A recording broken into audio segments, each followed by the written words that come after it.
पीडित परिवारको सामाजिक प्रतिष्ठालाई ध्यानमा राख्दै कथामा पात्रहरू तथा स्थानहरूको नाम परिवर्तन गरिएको छ।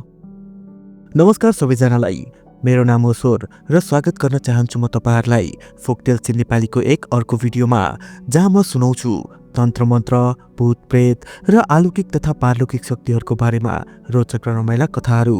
त्यसैले कृपया च्यानललाई सब्स्क्राइब गरिदिनु होला र पछि आउने कथाहरू पनि नछुटाइ सुनिदिनु होला। यति भन्दै अब बढौं आजको हाम्रो कथातर्फ। रामेश्वर एक मध्यम वर्गीय किसान थिए। उनको आफ्नै 2 बिघा जमिन थियो। त्यो बाहेक उनले केही जमिन पनि बट्टाइमा लिएर खेती गर्थे। त्यसबाट यति उत्पादन हुन्थ्यो कि परिवारको गुजारा सजिलै चल्थ्यो। उनको घर पक्का र 2 तले थियो। उनको परिवारमा उनकी श्रीमती अमृता र 3 छोरीहरू थिए। छोरा भने थिएनन्। यही कमी पूरा गर्न उनले आफ्ना जेठो दाजुको दोस्रो छोरा शुभमलाई छोरो सरह हुर्काइरहेका थिए। त्यसै कारण शुभम पनि उनकै घरमा बस्थ्यो। रामेश्वर जीका 3 छोरीहरूको बिहे भइसकेको थियो। जेठी छोरीको ससुराली आलुबारी थियो भने माइली छोरीको छापामा।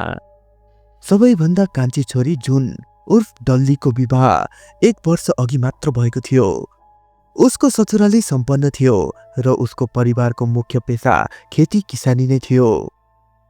जुनको श्रीमान निरज 25-26 वर्षको आकर्षक युवक थिए। उनी पढी लेखेका त थिए नै, त्यो साथसाथै बोलचाल र व्यवहारमा पनि निकै निपुण थिए। यही दुर्लभ गुणका कारण उनी ट्र्याक्टर एजेन्टको काममा सफल थिए। उनी महिनामा 3-4 ट्र्याक्टर बिक्री गराउन सफल हुन्थे र त्यसबाट राम्रो खासी कमिसन पाउँथे। नयाँ जमाना नयाँ शौकहरू पूरा गरेपछि पनि उनीसँग राम्रै रकम बचत हुन्थ्यो। जुन आफ्ना श्रीमान र ससुराली जीवनबाट पूर्ण रूपमा सन्तुष्ट थिए। उसले सपनामा जस्तो चाहेकी थिए त्यस्तै घर परिवार पाएको महसुस गर्थे। आमा बुबाकी प्यारी कान्छी छोरी भएकोले उसको स्वभाव अलि अलहट र जिद्दी थियो। ऊ निकै चञ्चल थिए। आफन्तहरू सोच्थे यस्तो स्वभावको केटी ससुरालमा कसरी बस्ली। तर यो विज्ञानको युग हो। पैसाको पहुँच भएपछि सबै उपाय सम्भव थिए। जब मन लाग्थ्यो जुन मोबाइल फोनको सहाराले आफ्ना बुबा आमा, दिदीहरू र भाइसँग कुरा गर्थे। भिडियो कल मार्फत उनीहरूलाई देखेर गफिन पनि भ्याउँथे। सुखका दिनहरू पखेटा लागे चाहिँ उडेर गए। कहिले 1 वर्ष बित्यो, त्यसको खास अनुभूति नै भएन। आफ्ना 3 छोरीहरू खुसी देखेर रामेश्वर दम्पति पनि सन्तुष्ट र प्रसन्न थिए। वैशाख महिनाको समय थियो। विवाह बिहेको मौसम चर्किएको थियो। कहिलेकाहीँ एउटै शुभ मुहुर्तमा यति धेरै विवाह पर्थ्यो कि पाहुनाहरू अलमलमै पर्थे कि कुन घर जाने र कुन घर उपहार पठाएर खाना पूर्ति गर्ने। त्यो दिन घरमा जुन र निरज मात्र थिए। बाँकी सबै सदस्यहरू विवाहमा सहभागी हुन गएका थिए। निरज काममा जान लाग्दा जुनले उसलाई छिटै फर्किन आग्रह गरेकी थिए। त्यो आग्रह मान्नुमा कुनै आपत्ति पनि थिएन। विवाहपछि यो पहिलो मौका थियो जब निरज आफ्नी पत्नी जुनसँग पूर्ण रूपमा एक्लै थियो। ऊ आफूलाई निकै रोमान्टिक महसुस गरिरहेको थियो। जुनले छिट्टै फर्किन भनेकी थिए, तर ऊ त उसको अपेक्षा भन्दा पनि छिट्टै दिउँसो ढल्न नपाउँदै फर्केर आयो। साथमा धेरै सामानहरू पनि किनेर ल्याएको थियो। जुन मनमा नै मुस्कुराइरहेकी थिए। 2 दिनपछि बाँकी परिवारका सदस्यहरू पनि पाहुना बसाइ सरेर फर्किन थाले। जीवन फेरि पुरानै लयमा चल्न थाल्यो। तर त्यसअघि नै एउटा ठूलो विपत्ति आइपुग्यो। यति भयावह कि त्यसले जुनको परिवारको सुख शान्ति सबै लुटेर लग्यो। त्यो दिन दिउँसोदेखि नै जुन केही अनमनकी देखिएकी थिए।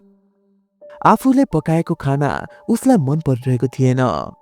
उसकी सासूले देखिन् कि उसले थालमा थुप्रै खुर्सानी राखेकी थिए र चिनीको डल्ला चाहिँ एक-एक गर्दै खाइरहेकी थिए।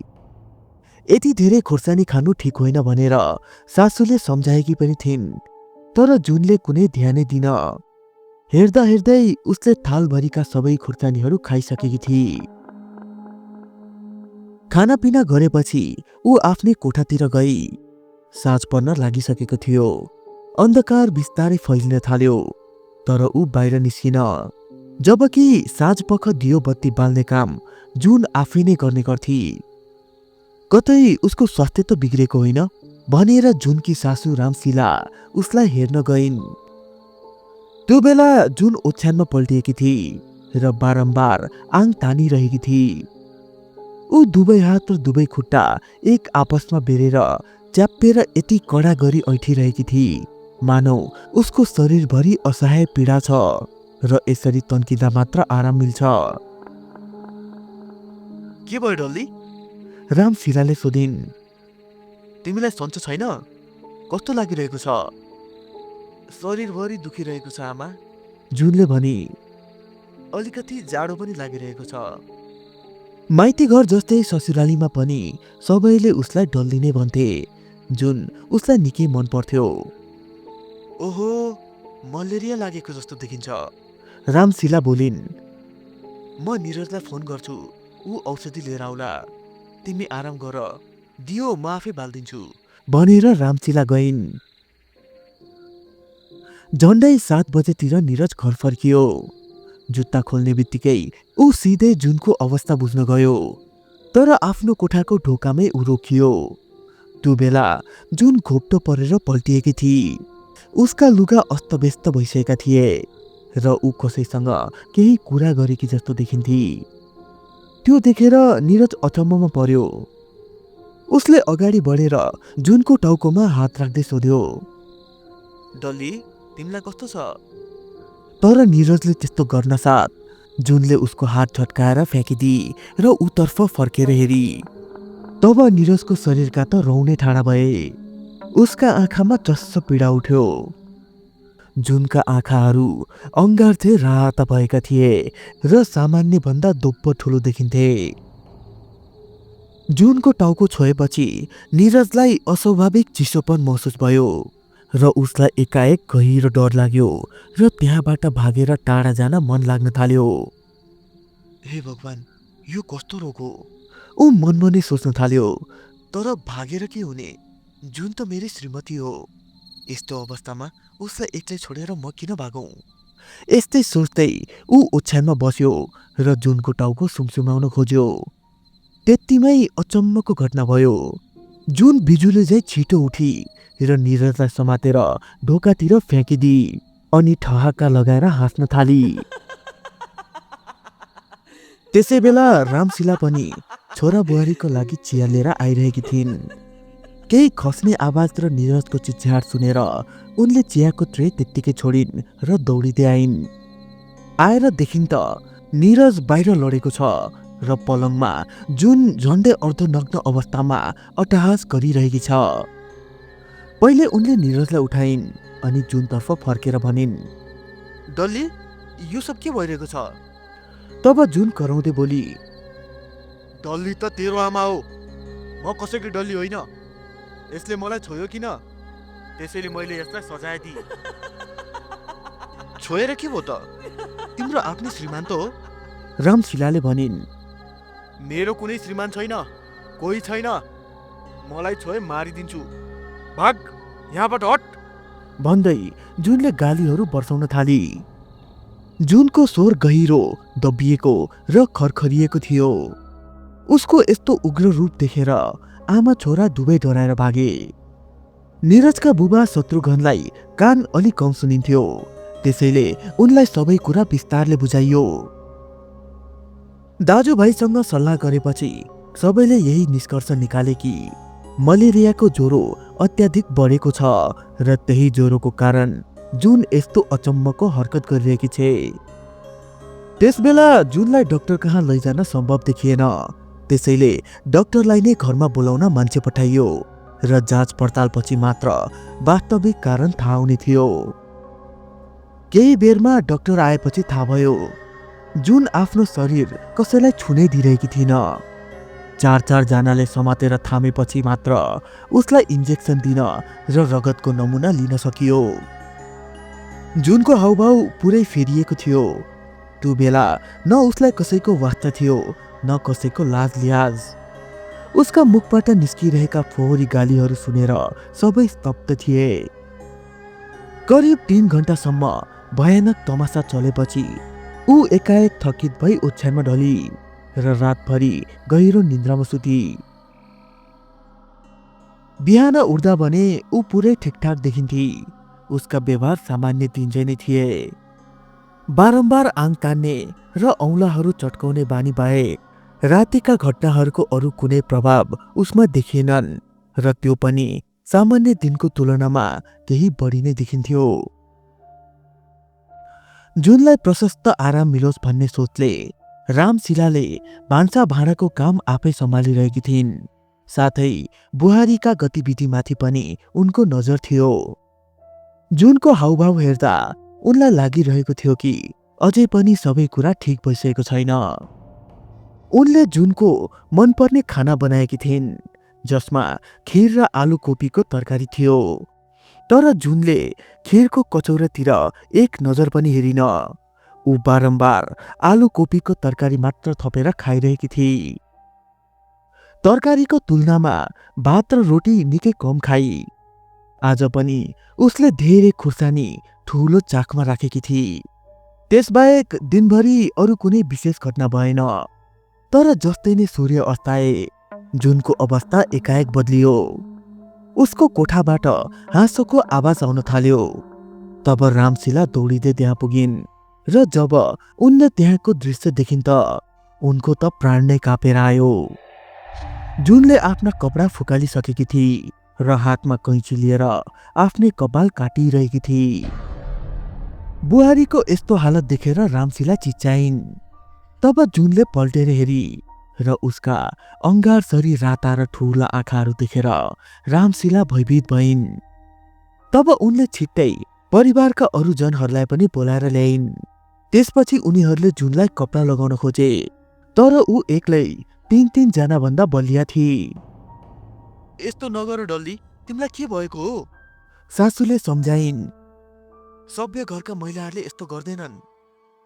महिला कसलाई भनिस्? जुन टाट किर्दै बोली। फेरि भन् त। र यति भनी उसले फेरि गालीहरू बर्साउन थाली। उसको त्यस्तो उग्र रूप देखेर कसैले थप केही भन्न सक्ने हिम्मत गरेनन्। तर जसोतसो गरेर उसलाई बिना बाउलाको कुर्था लगाइयो। घरका पुरुषहरू परिस्थितिको गम्भीरता बुझेर बाहिरै बसेका थिए। जुनसँग केवल महिलाहरू मात्र थिए। सबैको मनमा अब यो विश्वास गहिरिँदै गइरहेको थियो कि जुनलाई कुनै साधारण रोग लागेको होइन, बरु ऊमाथि कुनै माथिल्लो छाया परेको छ। नीरजलाई पहिलादेखि नै यस्तो केही हुन सक्ने आशंका थियो। त्यसैले ऊ दिन डुब्नु अघि नै घर फर्किसकेको थियो। अब स्थिति झन खतरनाक बन्दै गइरहेको थियो। त्यसैले उसले फोन गरेर आफ्ना सासू ससुरा र दुवै साडू भाइलाई खबर गरिदियो। जुनका माइतीले कहिले कल्पना पनि गरेका थिएनन् कि यस्तो खबर सुन्न पर्नेछ। उनीहरू त छिट्टै कुनै विशेष खुसीको समाचार सुन्ने आशामा थिए। त्यसैले परिजनहरूको चिन्तित हुनु र चाँडै जुन कहाँ पुग्ने प्रयास गर्नु स्वाभाविक थियो। सबै काम छोडेर जसोतसो सवारीको व्यवस्था गरेर राति नै जुनको परिवार उसको ससुरालतर्फ प्रस्थान गरे। जब उनीहरू त्यहाँ पुगे त घडीमा रातको 11 बजिरहेको थियो। त्यति बेलासम्म जुन निढाल भइसकेकी थिए। उसको चिच्याहाट र गाली कम भइसकेको थियो। आँखा आफै बन्द हुँदै गएका थिए र सबैको अगाडि ऊ निदाई। वरिपरि छरिएका कपडा र भुइँमा फैलिएको उसका लामा केसहरूले बताइरहेका थिए कि उसको मानसिक अवस्था कति भयावह भएको थियो। नीरज र रामशिलाले जुनका आमा बुबा र परिजनलाई सबै घटना विस्तारले सुनाए।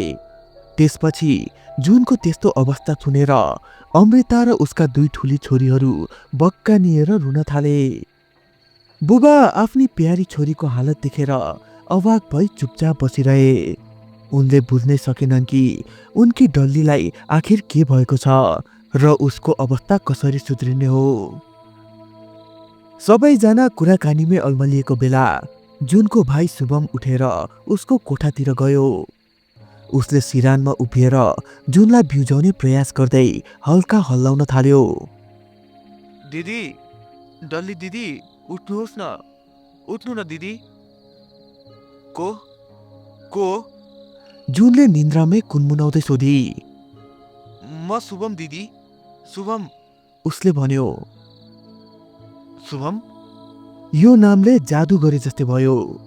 जुन एकाएक उठेर बसी र भाइलाई देखेर ऊ अचम्ममा परी। अरे शुभम, त कहिले आइस? कसको साथमा आइस? सबै आएका छन् दिदी। आमा, बुबा, ठुलो मम्मी, ठुलो बुबा सबै छन्। दिदी, तर यो भन्नु त, तपाईँलाई टक्ले कसले बनाइदियो? भुइँमा छरिएका कपालहरूतिर देखाउँदै उसले सोध्यो। त्यसपछि मात्र जुनको ध्यान आफ्नो कपाल र कपडातिर गयो र ऊ स्तब्ध भई। यो के हो? कसरी भयो? ऊ किन केवल कुर्ता मात्र लगाइरहेकी थिई? न त उसलाई केही सम्झना आइरहेको थियो, न त ऊ बुझ्न नै सकिरहेकी थिए कि यी सबै के र किन भइरहेको छ। आफ्नो लामो सुन्दर केस भुइँमा यसरी छरिएको देख्दा उसका आँखा रसाए। त्यसपछि भाइलाई ढडास दिन उसले भनी, तेरा भिनाजुले नै काटेर मिलाइदिनु भएका हुन्। त्यसपछि ऊ कपडा फेरेर बाहिर निस्की र सबैसँग यसरी भेटी मानौ उसलाई कहिले केही पनि भएको थिएन।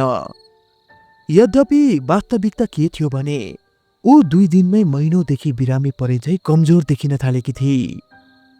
उसलाई सामान्य देखेर सबैलाई अचम्म मिसिएको खुसी भइरहेको थियो।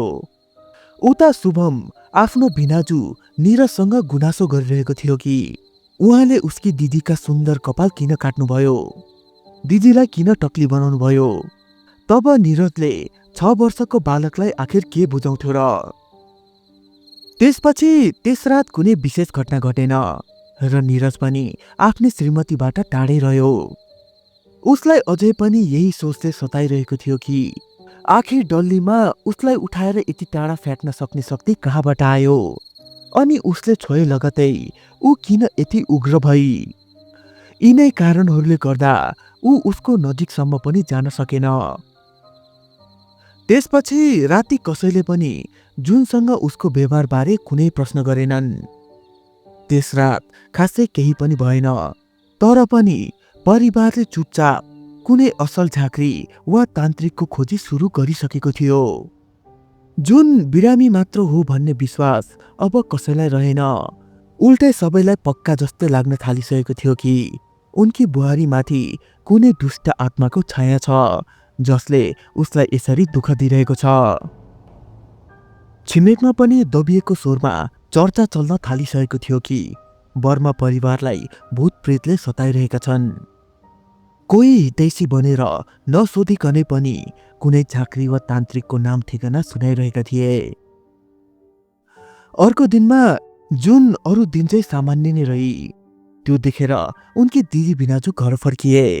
उसका बुबा पनि घरको व्यवस्था हेर्न फर्किनुभयो, तर उसकी आमा अमृता र भाइ शुभम भने त्यहीँ बसे। तर साँझ पर्न साथ सबैभन्दा पहिले शुभमले अचम्मको तमासा देख्यो। जुनले आफ्नो कपडाको सट्टा निरजको कपडा लगाएकी थिई र टाउकोमा भदगाउँले टोपी लगाएकी थिई। त्यो देखेर शुभमले सोध्यो, दिदी, तपाईँले भिनाजुको कपडा किन लगाउनु भएको? आमा जस्तै साडी लगाउनु न दिदी।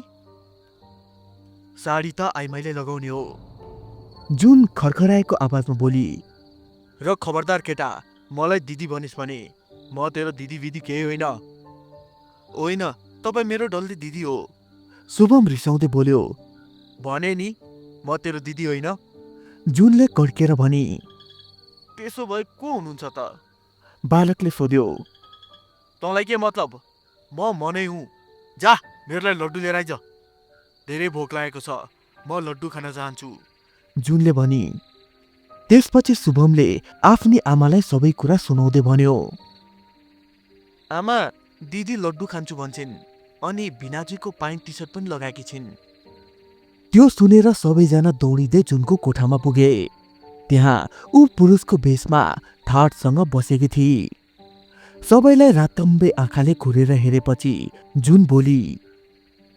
त्यो सानो केटा कहाँ छ? जो लड्डु लिन गएको थियो।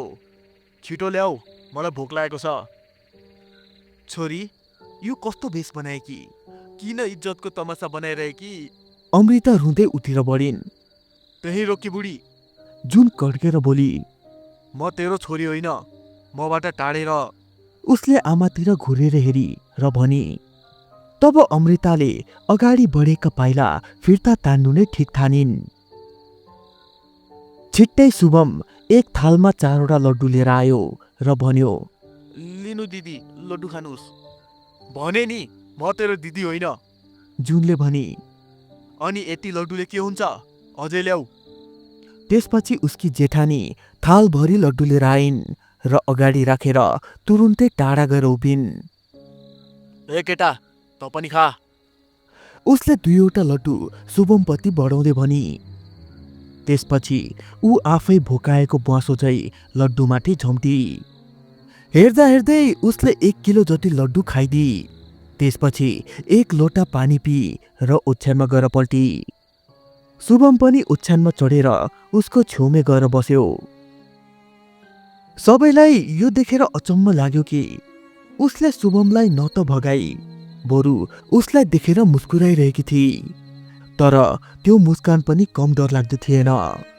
तर सन्तोषको कुरा यो थियो भने अरू दिन चाहिँ ऊ चिच्याउने कराउने गरिरहेकी थिइन।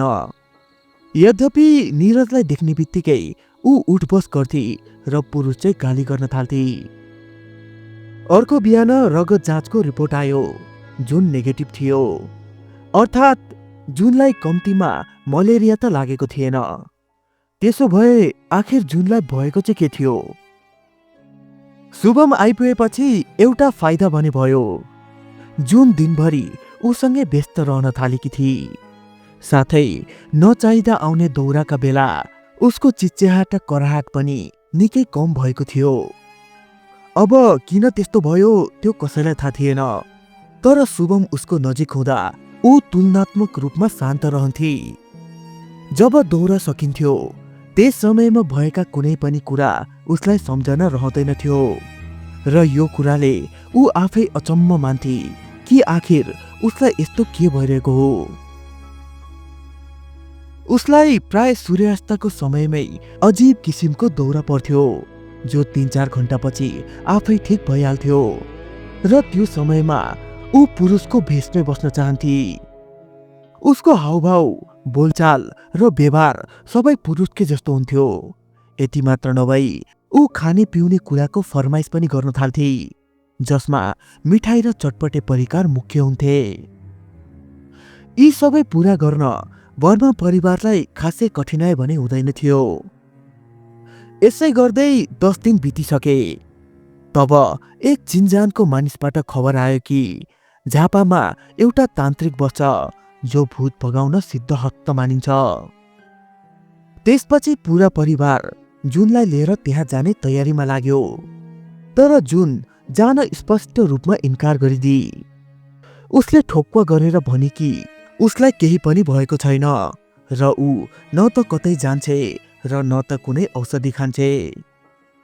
तब यहाँ फेरि शुभम काम लाग्यो। उसले केही बेर सम्झाएपछि जुन गाडीमा चुपचाप गएर बस्न तयार भई। तर त्यो यात्रा निकै कष्टकार साबित भयो।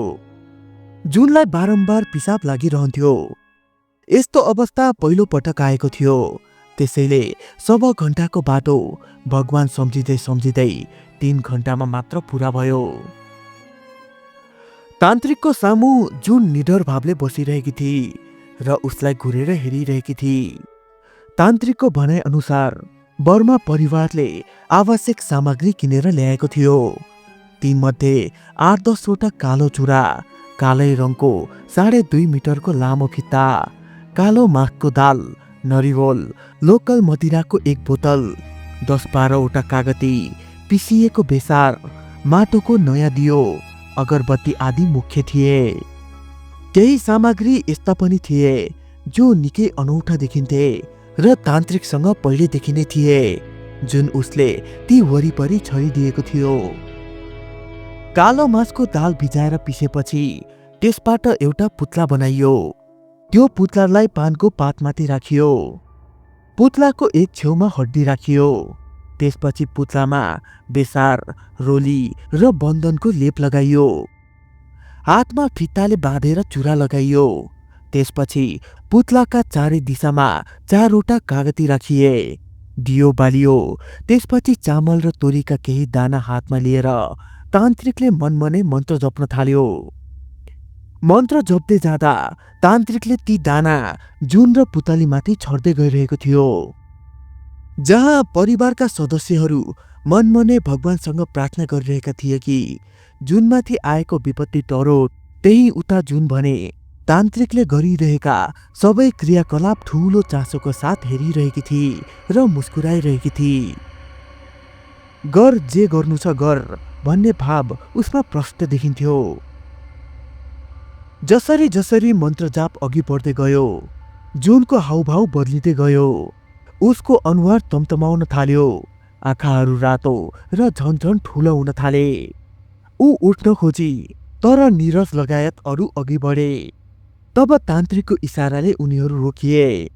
तब एकाएक जुनले चिच्याउन थाली र त्यो चिच्याहाट क्रमशः झन्झन तेज बन्दै गयो। तान्त्रिकले एउटा कागती उठाएर जुनको टाउकोमा छोइदियो।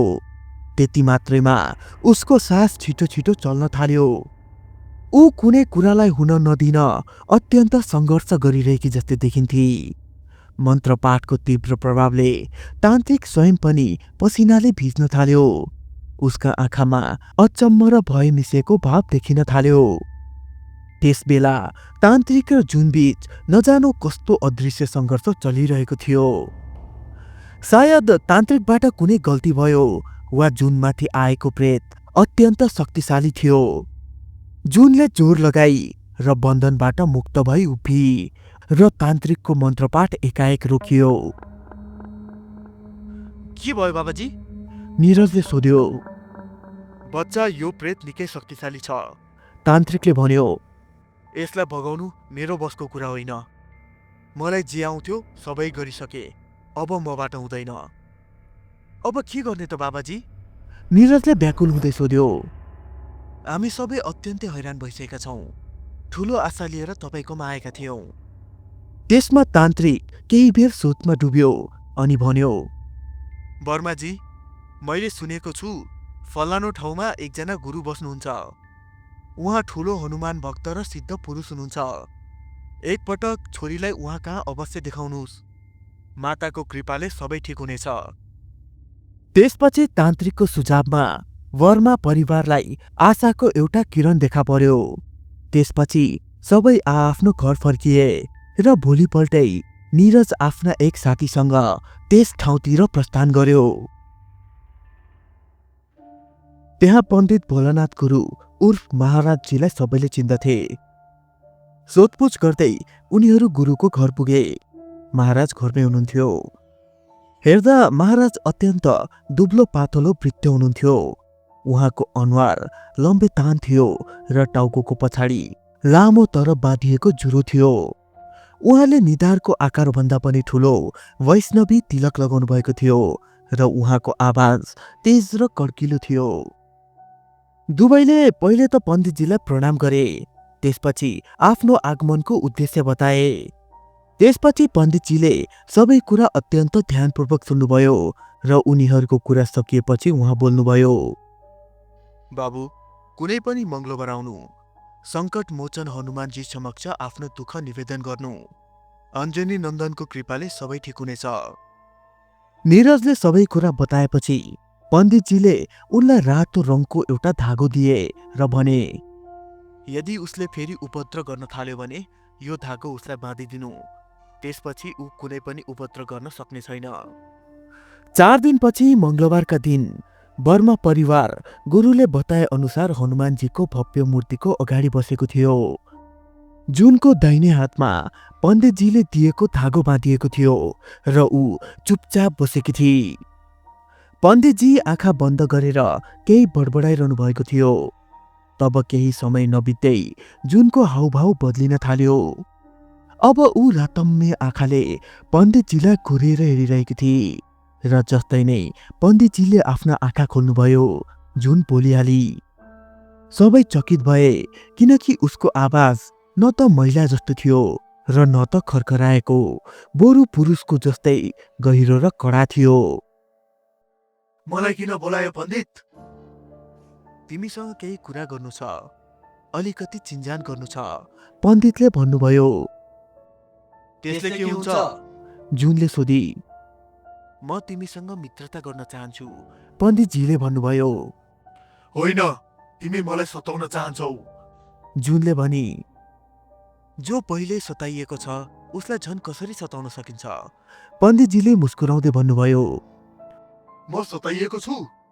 जुन बोली। होइन, म त मजाले छु। होइन, तिमी सताइएकै छौ। पण्डितजीले उसको आँखामा आँखा जुदाउँदै भन्नुभयो। साँचो भन, के त्यस्तो छैन र? मानव भए पनि तिमीलाई के मतलब पण्डित? जुनले कड्केर भनी। म तिमीसँग मित्रता गर्न चाहन्छु। पण्डितजीले फेरि भन्नुभयो। पहिले नै भनेको छु, भन, मित्रता गर्छौ? किन चाहन्छौ मित्रता? जुनले सोधी। मित्रताले के हुन्छ? म तिमीलाई सहायता गर्न चाहन्छु, जसरी एउटा मित्रले अर्को मित्रको गर्छ। पण्डितजीले भन्नुभयो। त्यो सुनेपछि जुन बोली। होइन, मेरो सहायता कसैले गर्न सक्दैन, कोही पनि छैन त्यस्तो। यति भन्दै ऊ रुन थाली। जुनको आँखाबाट आँसुको धारा बग्न थाल्यो। पण्डितजीले पहिले नै उसका परिवारजनहरूलाई कुनै पनि किसिमको हस्तक्षेप नगर्न सचेत गराइसक्नु भएको थियो। त्यसैले सबैजना चुपचाप त्यो तमासा हेरेर बसिरहेका थिए। तब धेरै बेरसम्म रोइसकेपछि जुन फेरि बोली। साँच्चै भनिरहेका छौ पण्डित? मेरो मद्दत गर्छौ? हो, साँच्चै। पण्डितजीले भन्नुभयो। म किन झुट बोलुँ? तर पहिले यो बताऊ कि तिमी को हौ र यो बेचारी केटीलाई किन सताइरहेका छौ? उसले तिम्रो के बिगारेकी छे र तिमीलाई कस्तो सहायता चाहिएको छ? जुनमाथि आएको प्रेत केही बेर चुप लाग्यो, त्यसपछि बोल्न थाल्यो। यो कुरा धेरै वर्ष अघिको हो। मेरो नाम सुन्दर थियो। म बन्धुवा मजदुरको घरमा जन्मिएको थिएँ। मानिसका पालेका जनावर, गाई, गोरु, भैँसी आदि चराउनु र तिनको हेरचाह गर्नु हाम्रो खानदानी पेसा थियो। म बिहान मालिकको घरबाट गाईबस्तु लिएर जान्थे र साँझ फर्काएर पुर्याउँथे। यसै आउजाउको क्रममा थाहा नै नपाई मेरो मन चम्पासँग बस्न पुग्यो। ऊ व्यापारीकी छोरी थिई। म उसका घरमा पनि गाईबस्तु खोल्न र बाँध्न जान्थे। उसलाई नदेखि मलाई सन्तोक नै पर्दैन थियो। म उसँग धेरै कुरा गर्न चाहन्थे, उसको नजिक रहन चाहन्थे। म उसलाई देखेर मुस्कुराउँथे, बदलामा ऊ पनि मुस्कुराइदिन्थे। तर म उसँग कहिले पनि केही भन्ने हिम्मत गर्न सक्दिन थिएँ। आखिर चम्पा मेरो मालिकनी थिई र म उसको एक अर्थमा नोकर जस्तै थिएँ। आफ्नो मनको कुरा भनौँ कि नभनौँ, कतै उसले मेरो गुनासो गरिदिने त होइन, यही दोधारमा महिनौँ बिते। अन्ततः मैले सोचे, जे हुन्छ देखा जाएला। चम्पाले मेरो चाहनाबारे थाहा पाउनै पर्छ भनी सोची। एक साँझ जब म जङ्गलबाट गाई बस्तु चराएर फर्किए र चम्पाको घर पुगे, तब त्यहाँ ब्यान्ड बाजा बजिरहेको थियो। सोद्धा थाहा भयो कि चम्पाको लगन तय भएको रहेछ। त्यही खुसीमा बाजा बजिरहेका थिए। त्यो सुन्न साथ मेरो मुटु बसालिए झै भयो। म आफूलाई पुरै लुटिएको र पिटिएको महसुस गर्न थाले। मेरो संसार उजडिएको थियो। चम्पा बिनाको जीवन कसरी र किन बाँच्ने? अब बाँचेर के अर्थ? मेरो दिमागमा यिनै प्रश्नहरू घुमिरहे, तर कुनै उत्तर थिएन। तब म कहिले जङ्गलतिर गए, कहिले रुखमा चढे, मलाई केही याद छैन र निराशामा मैले आत्महत्या गरे र अन्धकारमा डुबे। अपुरो चाहना लिएर प्राण त्यागेकोले म अगाडि बढ्न सकिन र प्रेत बने। केही समयपछि मैले आफूलाई उही रूपको नजिकै पाएँ। जनावर र किरा फटेङ्ग्राहरूले मेरा शरीर चिथरिरहेका थिए, खाइरहेका थिए। म तिनलाई रोक्न र भगाउन चाहन्थे, तर म कमजोर थिएँ। मलाई लाग्थ्यो सायद यो सपना हो, निकै लामो सपना।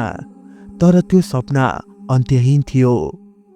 म धेरै वर्षसम्म उही रोगको वरिपरि नै भौतारी रहेँ र बिस्तारै बिस्तारै मेरो शक्ति बढ्दै गयो। त्यसपछि म कहिले यता कहिले उता घुम्न थालेँ र चम्पालाई खोजिरहन्थेँ। मलाई उसँग आफ्नो हिसाब पूरा गर्नु थियो।